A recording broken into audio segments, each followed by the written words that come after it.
오늘은 왕이신 그리스도 주일입니다. 교회력의 마지막 날입니다.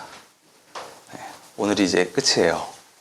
우리의 마지막 작년 12월부터 달려왔던 2020년 한 해가 오늘로 이제 마무리되는데요. 코로나 상황도 있었지만 그럼에도 열심히 교회력을 지키면서 달려왔던 우리 세민족교회, 우리 서로를 향해서 박수를 한번 할까요? 네. 우리의 역사 안에서는 왕 노릇하려는 많은 사람들이 있었습니다. 어떤 왕들이 떠오르십니까? 어떤 왕들 떠오르세요? 누가 있을까요? 많은 왕들이 있었죠. 람세스 2세, 이집트 파라오 람세스 2세도 생각나고, 알렉산더 대왕, 또 그 태양의 왕 누구죠? 루이 14세, 이런 왕들이 떠오릅니다. 다른 나라들까지 지배하면서 우리의 나라를 강하게 만든 왕들입니다. 또 파시스트 당의 무솔리니, 나치 당의 히틀러, 이들은 왕은 아니지만 세상을 폭력으로 장악하고 지배하려던 자들이었습니다. 이들의 왕 노릇 때문에 수많은 생명들이 사라졌습니다. 강한 힘을 욕망했던 이들은 진정한 왕이었습니까? 사실 우리가 매주 부르는 노래 주께서 왕이시라 있잖아요. 이런 노래와 같이 그리스도를 왕이라고 고백하는 것에 대한 문제 제기는 늘 있어 왔습니다. 하나님을 왕이라고 표현하는 것 자체가 이제 구시대적인 발상이다라는 것이죠. 민주공화국에서 왕은 사라졌는데 굳이 하나님이 왕이 되어야 하는가? 의문이 들기도 하지만 그렇다면 이 나라에서 정말 왕이 사라졌는가? 또 다른 의문이 들기도 합니다. 그리스도께서 우리의 왕이시다라는 말은 사실 이제 우리는 아무것도 왕으로 삼지 않겠다는 선언입니다.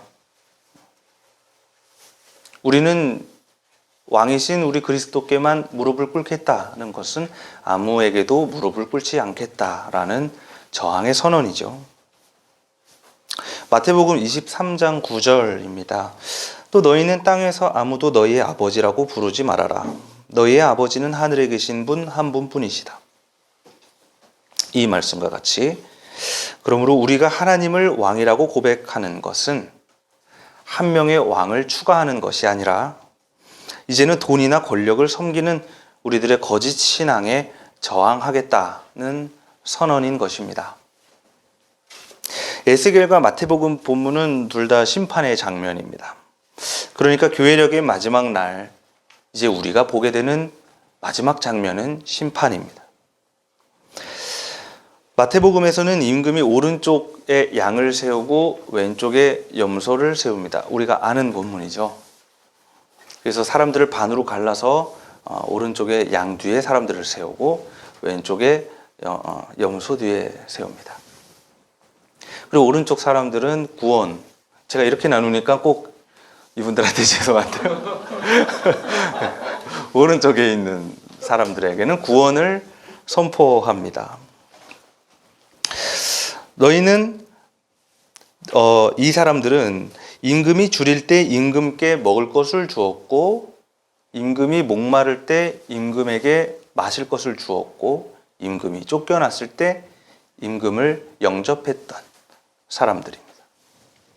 그러니까 오른쪽에 있던 사람들은 의아해하면서 묻습니다. 저희는 그런 적이 없는데요. 저희는 임금님을 뵌 적도 없는데 이렇게 묻습니다. 그러자 임금은 이렇게 말합니다. 너희가 여기 내 형제자매 가운데 지극히 보잘것없는 한 사람에게 한 것이 곧 나에게 한 것이다. 반면 왼쪽에 선 사람들은 그 반대입니다. 그들은 임금이 줄일 때 먹을 것을 주지 않았고 임금이 목마를 때 마실 것을 주지 않았고 임금이 쫓겨났을 때 그를 그대로 내버려 두었습니다. 왼쪽에 있던 사람들도 의아해하면서 묻습니다. 저희는 임금님을 뵌 적도 없는데 언제 저희가 그랬나요? 임금은 이렇게 말합니다. 여기 이 사람들 가운데서 지극히 보잘것없는 사람 하나에게 하지 않은 것이 곧 나에게 하지 않은 것이다. 임금이 배고프거나 목마르거나 쫓겨날 수 있습니까? 물론 뭐 권력에서 밀려나면 쫓겨날 수도 있겠지만 권력을 잡은 임금이 배고프거나 목마르거나 이런 것은 좀 상상할 수 없는 이야기입니다. 한 나라의 주인인데, 그렇죠? 어쩌면 지금 이런 질문을 던지는 우리는 역사 안에서 세상의 임금들만을 봐와서 그런지 진정한 왕의 이미지를 잊고 있었던 것은 아닌지 생각해 봅니다. 에스겔에서는 하나님이 살찐 양과 여인 양을 심판합니다. 살찐 양은 멸합니다. 힘세고 살찐 양은 멸하고, 여인 양들은 반대로 구해내어서 자기가 직접 먹이고 직접 눕히고 직접 쉬게 하고 평안 속으로 초대합니다.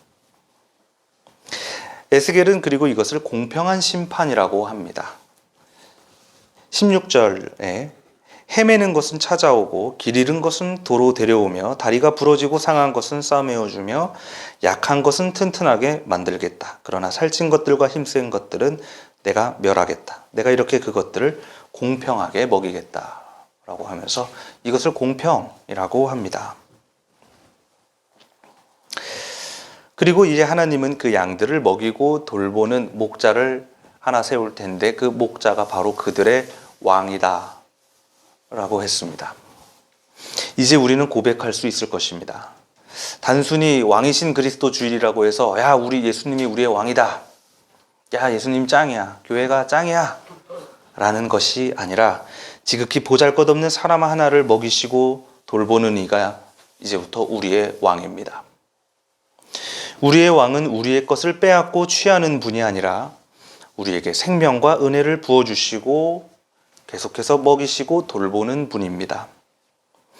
더 나아가 우리의 왕은 몇몇의 가난한 이들을 돈으로 살리는 부자들처럼 하지 않으시고, 그러니까 기부금을 풀면서 가난한 자 몇몇을 살리는 부자들처럼 하지 않으시고 가난한 사람들과 함께 배고프고 가난한 사람들과 함께 목마릅니다.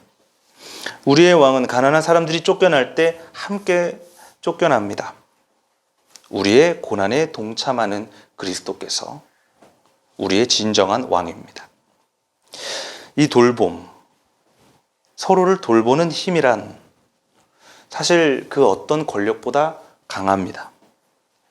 에베소서에서는 믿는 사람들에게 강한 힘으로 활동하시는 하나님의 능력이 나타난다고 했습니다. 하나님의 능력은 무엇입니까? 우리가 자칫 오해하면 하나님의 능력을 우리가 봐왔던 세상의 왕의 능력이다라고 생각할지 모르겠어요.